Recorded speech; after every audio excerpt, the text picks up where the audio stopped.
লৈছে ওপৰত তাক বুলেট লাগে ৰেডি লাইসেন্স হৈ গল কিমানে লাইসেন্স বনাইছ বুলেটৰ কাৰণে বাপৰে ৰখ এতিয়া বুলেটৰ কথা কৈ আছো তাৰ আগত স্কুটিটো শুনিলো হ'ব আগতে আমি স্কুটি দিছিলো হায়াৰ সেকেন্ডাৰী পাস হয় না এইবাৰ আমি স্কুটি দিম ডিগ্ৰী আৰু ইউনিভাৰ্সিটিত যোৱা সবকেও এইবাৰ আমি স্কুটি দিম ছোৱালী হ'ব বুলেটটো দিম বুলেট মানে মটৰসাইকেল দিম বুলেট নে কি পালসাৰ মই উঠিছো না একবাৰ চেক কৰিম কোনখন ভাল হ'ব কেইবাৰ আমি স্কুটি দি আছিলো কোভিডৰ কাৰণে স্কুটি দিব পৰা নাছিলো কাৰণ মেট্ৰিক হায়াৰ সেকেন্ডাৰী হোৱা নাছিলে এতিয়া সেইবিলাকো আৰম্ভ হ'ব আৰু এটা মই আঁচনি লৈছো স্কুটি আগতে ছোৱালীয়ে পাইছিল এবাৰ পৰা ল'ৰাবিলাকেও বুলেট বুলেট কৰি থাকে আৰু এইবাৰ ল'ৰাবিলাকৰো ব্যৱস্থা কৰি দিয়া হ'ব আগতে অকল ছোৱালীবিলাকে পাইছিল ইলেকশ্যনৰ সময়ত আমি কৈছিলো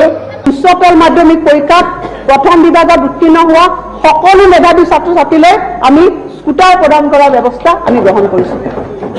স্নাতকোত্তৰ পাঠ্যক্ৰমত অধ্যয়ন কৰি থকা ছাত্ৰীসকললৈ প্ৰতি বছৰে এক যাতায়াতী বানচ হিচাপে আমি 10,000 টকাৰ এক অনুদান আমি ৰাখিছো অধ্যক্ষ মহোদয় হাইস্কুল শিক্ষান্ত পৰীক্ষাত উত্তীৰ্ণ হোৱা যোগ্য ছাত্ৰ ছাত্ৰীৰ বাবে প্ৰদান কৰা আনন্দৰাম বৰুৱা বঁটা অব্যাহত আমি ৰাখিছো হায়াৰ সেকেন্ডাৰী ফাৰ্ষ্ট ডিভিজন পালে স্কুটি পাব ছোৱালীও পাব ল'ৰাইও পাব স্কুটি দিম বুলেটত বহুত দাম পৰে আৰু বুলেট দিলে এক্সিডেন্ট হ'ব গতিকে স্কুটি দিম ল'ৰাকো দিব লাগিব খালি বুলেট নিদিও স্কুটি দিম হায়াৰ সেকেন্ডাৰী ক্ষেত্ৰতো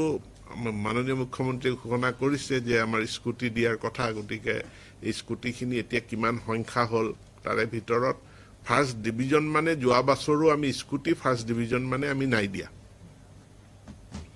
আমি দিছো এটা নিৰ্দিষ্ট কাট অফ মাৰ্ক কাৰণ এটো বাজেটৰ লগত মিলাই নিৰ্দিষ্ট কাট অফ মাৰ্কৰ ভিত্তিত স্কুটি প্ৰদান কৰা হৈছিল আৰু তাৰ কাৰণে এবাৰো বাজেট আছে গতিকে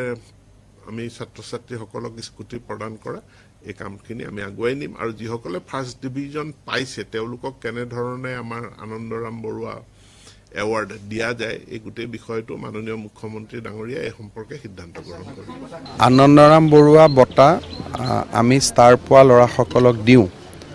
আৰু হায়াৰ সেকেন্ডাৰীটো ফাৰ্ষ্ট ডিভিজন পোৱা ছোৱালীসকলক আমি স্কুটি আদি দিওঁ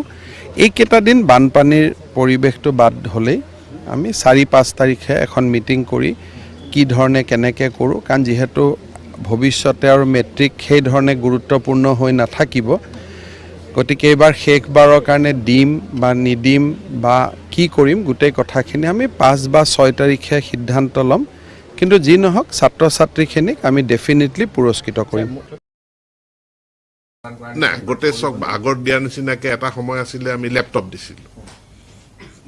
ডেস্কটপ দিছিলোঁ গতিকে নিৰ্দিষ্টভাৱে প্ৰথম বিভাগত মেট্ৰিকত পাছ কৰা ছাত্ৰ ছাত্ৰীসকলক নিৰ্দিষ্টভাৱে চৰকাৰে কি সাহায্য দিব নিদিব এই সিদ্ধান্তটো মাননীয় মুখ্যমন্ত্ৰী গ্ৰহণ কৰিব গতিকে কিন্তু আমি তেওঁলোকৰ মানে ইনসেন্টিভাইজ কৰাৰ কাৰণে আছো কিন্তু হায়াৰ সেকেন্ডাৰীত যিসকলে ফাৰ্ষ্ট ডিভিজনত পাছ কৰিছে ভাল ফলাফল কৰিছে স্কুটি দিয়াৰ যিটো পূৰ্বৰ আমাৰ আছিল আগতে আমি স্কুটি দিছিলোঁ কিন্তু মই আকৌ কৈছো যে ফাৰ্ষ্ট ডিভিজন মানে আমি স্কুটি দিয়া নাছিলোঁ আমাৰ এটা কাট অফ মাৰ্ক আছিল গতিকে এইবাৰো স্কুটি দিয়াৰ ক্ষেত্ৰত সেই কাট অফ মাৰ্ক থাকিব